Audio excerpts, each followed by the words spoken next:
नमस्कार दोस्तों, आज के इस वीडियो में हम लोग क्लास 9th का चैप्टर 1 लोकतंत्र का क्रमिक विकास पढ़ रहे थे, जो कि मैंने लेक्चर 1 में पढ़ा दिया है, जिसमें चिल्ली के घटनाक्रम को समझाया है। पहले आप लोग उस वीडियो को देख लें और तब इस वीडियो को देखें। ठीक, इसमें मैं समझाने जा रहा हूँ पोलैंड में लोकतंत्र हेतु संघर्ष। ठीक, पोलैंड में लोकतंत्र हेतु संघर्ष, इसको पढ़ाने जा रहा हूँ। और इससे पहले मैं आपको पोलैंड के बारे में बताना चाहूँगा। तो चलिए शुरू करते हैं। पोलैंड को देखते हैं कि पोलैंड कहाँ है मैप पे। ठीक है, तो चलिए मैप के माध्यम से देखते हैं कि पोलैंड कहाँ है। ठीक, पोलैंड यूरोपियन कंट्री है, जो कि ये देख रहे हैं, ये पोलैंड है। ठीक, इसकी राजधानी वारसा है। इसकी राजधानी वारसा है। ठीक है, तो हम लोग आज पोलैंड में लोकतंत्र हेतु संघर्ष को देखने वाले हैं। तो इससे पहले हम लोग मैप को अच्छे तरीके से देख लें कि पोलैंड कहाँ पे है। तो ये देख रहे हैं पोलैंड यहाँ पे है। ये पोलैंड हुआ, जो कि चेक से और स्लोवाकिया से बॉर्डर शेयर करता है, बेलारूस से बॉर्डर शेयर करता है, लिथुआनिया से करता है, जर्मनी से करता है। ठीक है, तो ये सब आप देख रहे हैं कि पोलैंड के चारों तरफ के ये सारे देश हैं, ये जो कि ये यूरोपियन कंट्री है। ठीक, तो अब चलें देखते हैं पोलैंड के इसके फ्लैग के बारे में। ठीक है, तो पोलैंड का फ्लैग कुछ इस तरीके का है और मैंने इसकी राजधानी बता दी है कि वारसा है। ठीक है, वारसा। ठीक, तो चलिए हम शुरू करते हैं अपने चैप्टर्स। ठीक, देखिए दोस्तों, हम लोग पोलैंड के बारे में जान गए। अब हम पोलैंड में लोकतंत्र हेतु संघर्ष को जानेंगे, क्योंकि हम लोग पढ़ रहे थे लोकतंत्र का क्रमिक विकास, किस तरीके से लोकतंत्र का दिन प्रतिदिन, साल दर साल कैसे लोकतंत्र की ओर सारा देश बढ़ रहा है। मैंने पिछले वीडियो में दिखाया था कि किस तरीके से 1900 से लेकर 2000 के बीच में किस तरीके से लोकतांत्रिक देशों का जो संख्या है, देशों की जो संख्या है, वो किस तरीके से बढ़ी है। ठीक है, तो हम चलते हैं पढ़ें क्या दिया हुआ है। दिया हुआ है 20वीं शताब्दी के उत्तरार्ध में पूर्वी यूरोप के अनेक देशों में साम्यवादी दलों का शासन स्थापित है। जब 20वीं शताब्दी मतलब 1900 से लेकर 2000 के बीच के, इसको 20वीं शताब्दी कह रहा है। ठीक है, उत्तरार्ध में मतलब लास्ट में यूरोप के पूर्वी भाग में अनेक देशों में साम्यवादी दल था। साम्यवादी दल जो कि रशिया, क्योंकि पूर्व में, यूरोप के पूर्व में रशिया है और साम्यवादी दल का शासन वहाँ पे स्थापित था। ठीक है, वहाँ पे सोवियत रूस का प्रभाव था। ठीक, इन देशों के शासकों तथा साम्यवादी दलों को पूर्व सोवियत संघ की साम्यवादी शासन वाले देशों में एक पोलैंड भी था। और उस वक्त 20वीं शताब्दी के उत्तरार्ध में साम्यवादी दलों में एक पोलैंड भी ऐसा देश था। ठीक, जो कि सोवियत संघ के साथ था। उस समय पोलैंड पर जेलेंस्की के नेतृत्व में पोलिश यूनाइटेड वर्कर्स पार्टी का शासन था। उस वक्त पोलैंड पर जेलेंस्की नाम के जो नेता थे, जो कि पोलिश यूनाइटेड वर्कर्स पार्टी से वहाँ पे शासन कर रहे थे। ठीक है, अन्य साम्यवादी देशों की तरह पोलैंड में भी किसी अन्य राजनीतिक दल को राजनीति में भाग लेने की अनुमति नहीं थी। जिस तरीके से कम्युनिस्ट देशों में होता है कि सिर्फ एक पार्टी वहाँ पे राज करती है, उसी तरीके से पोलैंड में भी उस वक्त एक ही पार्टी राज करती थी और किसी दूसरे पार्टी को राजनीति में भाग लेने की अनुमति नहीं थी, जो कि ये गलत है। और हम लोग पढ़ रहे हैं लोकतंत्र में अनेक पार्टियां होती है, जहाँ पे सभी लोगों को अपने सरकार बनाने की अनुमति होती है। और अनेक पार्टियां, जैसे हम भारत को ही ले लें, आप देखेंगे बहुत सारी पार्टियां हैं यहाँ पे। तो इसमें एक, और वहीं चीन जैसे, रशिया जैसे देश में, वहाँ पे कई सालों से कुछ ऐसे देश देखते होंगे आप, जो कि एक ही पार्टी का एक ही नेता हमेशा से बना हुआ है, जो कि पोलैंड में भी उस वक्त 20वीं शताब्दी के उत्तरार्ध तक वैसा ही जेलेंस्की के नेतृत्व में वहाँ पे शासन चल रहा था। ठीक, 14 अगस्त 1980 को पोलैंड में एक घटना घट गई।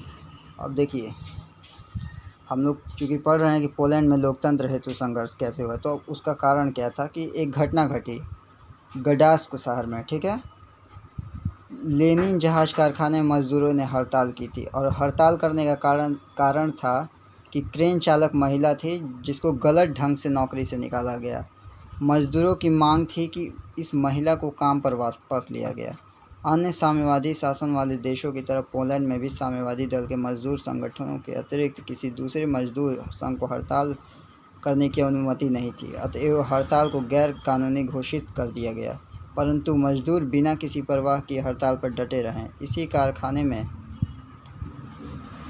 कारखाने में नौकरी से निकाला गया और इलेक्ट्रीशियन लेक वेलेसा हड़ताल कर्मचारी का नेता बना।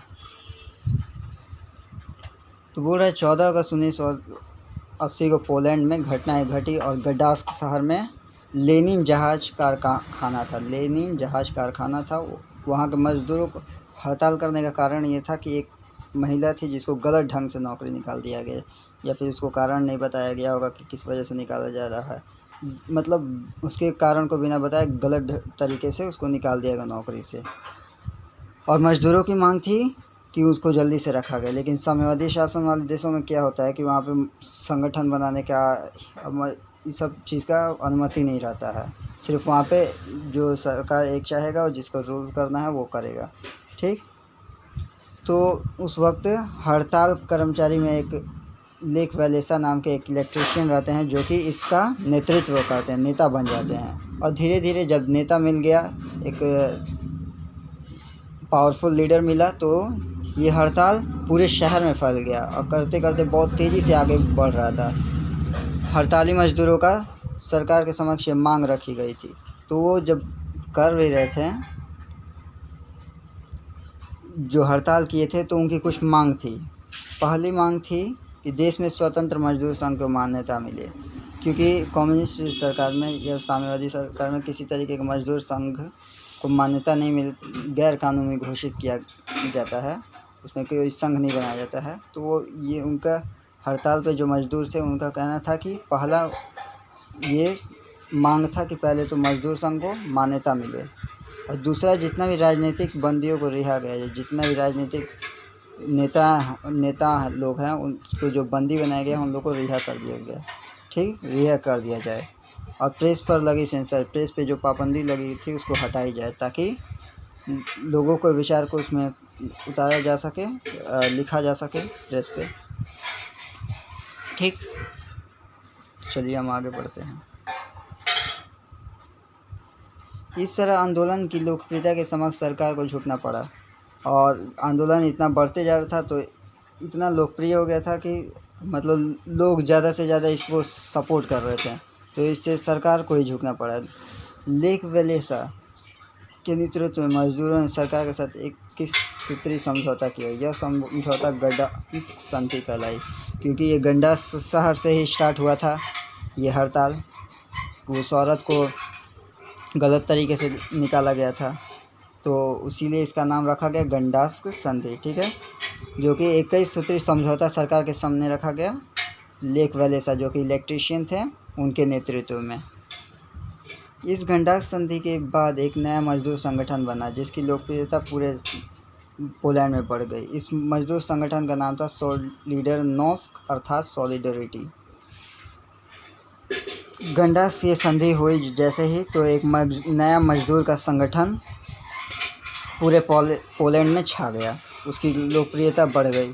तो उस संगठन का नाम क्या था? सॉलिडरिटी या फिर सोलिडरनोस्क। सॉलिडरिटी का मतलब होता है एकता, एकता वाला मजदूर का संगठन। इस मजदूर संगठन का नाम था सॉलिडरिटी। तो ये बढ़ गया। सॉलिडरिटी के रूप में पहली बार किसी साम्यवादी शासन वाले देश में किसी स्वतंत्र मजदूर संगठन का जन्म हुआ, और सॉलिडरिटी जो नाम का एक मजदूर संगठन ये जो बना, सरकार को झुकना पड़ा लेक वेलेसा और उनके मजदूरों के समक्ष। तो ये पहली बार हुआ था कि किसी साम्यवादी कम्युनिस्ट शासन में की मान्यता मिल गया था मजदूर संगठन को, ठीक। ये जन्म हुआ था। एक वर्ष के भीतर ही सॉलिडरिटी की शाखाएं पूरे देश में स्थापित हो गई और इसकी सदस्य संख्या 1 करोड़ के करीब पहुंच गई। और धीरे धीरे करते 1 साल बीत गया तो फिर सॉलिडरिटी की शाखाएं पूरे देश में फैली और 1 करोड़ तक उनकी सदस्यों की संख्या हो गई। 1988 में लेक वैलेसा के नेतृत्व में पोलैंड में फिर हड़ताल हो गई और 1988 में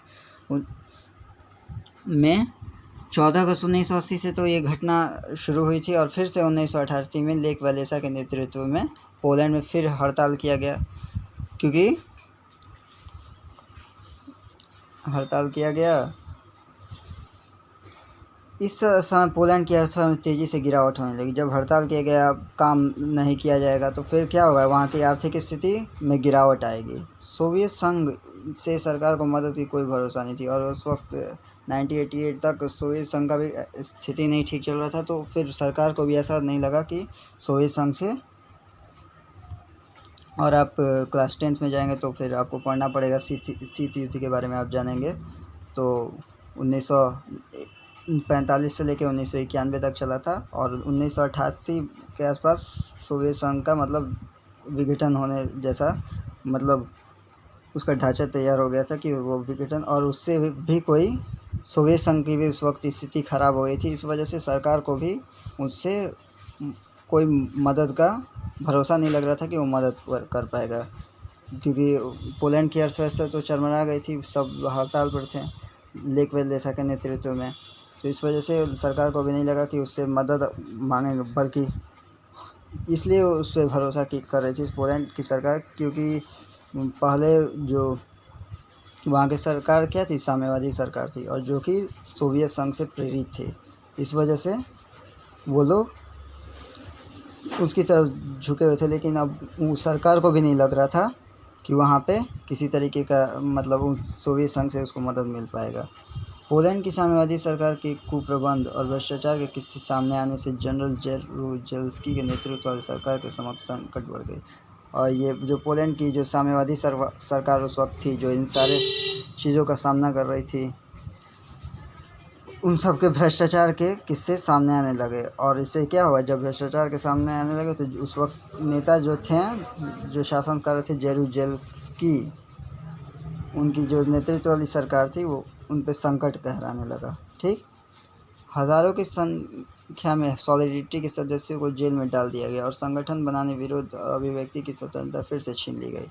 और जब देखा गया कि अब तो मेरी कुर्सी छीनने वाली है, संकट पैदा हो गया है, क्योंकि भ्रष्टाचार के किस्से सामने आने लगे हैं, तो इस वजह से क्या किया गया, हज़ारों की संख्या में जितनी सॉलिडरिटी, जो कि मजदूर संगठन था, यहाँ पे मैंने बताया संगठन था, उनके सारे सदस्यों को जेल में डालना स्टार्ट कर दिया गया और सबकी प्रेस की, सभी अभिव्यक्ति की स्वतंत्रता फिर से छीन ली गई, पहले जैसे कर दी गई, ताकि कोई फिर से सरकार को हटाने की बात ना कर सके।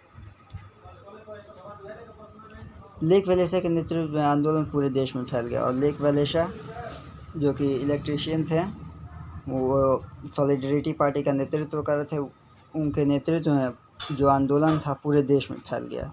अंततः पोलैंड की साम्यवादी सरकार को झुकना पड़ा और पूरी जनता एक साथ आ गई और अंत में क्या हुआ, पोलैंड की सरकार को, साम्यवादी सरकार को झुकना पड़ गया लोगों के सामने। ठीक, 1989 में पुनः सरकार एवं लेक वैलेसा के बीच एक समझौता हुआ। 1989 में लेक वैलेसा और जो पहले जो सरकार थी उनके बीच एक समझौता हुआ। समझौते के अनुसार पोलैंड में बहुदलीय स्वतंत्र चुनाव हुए और क्योंकि उस वक्त साम्यवादी शासन था और एक पार्टी ही राज करती थी, इस वजह से समझौते में क्या कहा गया कि पोलैंड में भी बहुदलीय शासन, मतलब बहुत सारे दल होंगे, बहुत सारी पार्टी होंगी और चुनाव जो होगा स्वतंत्र रूप से होगा। आगे बढ़ते हैं। लेक वैलेसा के नेतृत्व में सॉलिडरिटी पार्टी ने सीनेट में 99 सीटों पर सफलता प्राप्त की और लेक वैलेसा जो कि इलेक्ट्रीशियन थे और वो बाद में सॉलिडरिटी पार्टी का नेतृत्व कर रहे थे, तो वो भी चुनाव में उतरे। तो सॉलिडरिटी पार्टी को सीनेट में, वहाँ के संसद में 99 सीटों पर सफलता प्राप्त हो गई। अक्टूबर 1990 में पोलैंड में राष्ट्रपति के लिए पहली बार चुनाव हुए और 1990 में आते आते पोलैंड में राष्ट्रपति के लिए एक स्वतंत्र चुनाव हुआ जनता के मत से। जनमत कराया गया। इस चुनाव में लेक वलेसा को बहुमत प्राप्त हुआ, वे देश के पहले निर्वाचित राष्ट्रपति बने। इस प्रकार मतलब 1990 आते आते पोलैंड की राष्ट्रपति चुनाव हुए और चुनाव में लेक वलेसा की जीत हुई, उनको बहुमत प्राप्त हुआ और फिर वो देश के पहले निर्वाचित नहीं, पहले की कम्युनिस्ट सरकार था, कुछ लोग मिल के चुन लिया करते थे, उसमें पूरे लोगों का योगदान नहीं होता था। लेकिन अब 1990 में जब ये मांग किया गया 1989 में लेक वलेसा और पुनः सरकार के बीच समझौता हुआ कि मतलब बहुदलीय स्वतंत्र चुनाव हो, तो उसमें उनको जीत मिली, लेक वलेसा को बहुमत मिला और वो देश के पहले चुने हुए राष्ट्रपति बन गए। तो इतना था और आगे की वीडियो में बात करेंगे। और यहाँ पे कुछ क्वेश्चन दिया हुआ है, इसको ज़रूर कीजिएगा लोग और कमेंट में इसका आंसर दीजिएगा। Thanks for watching this video.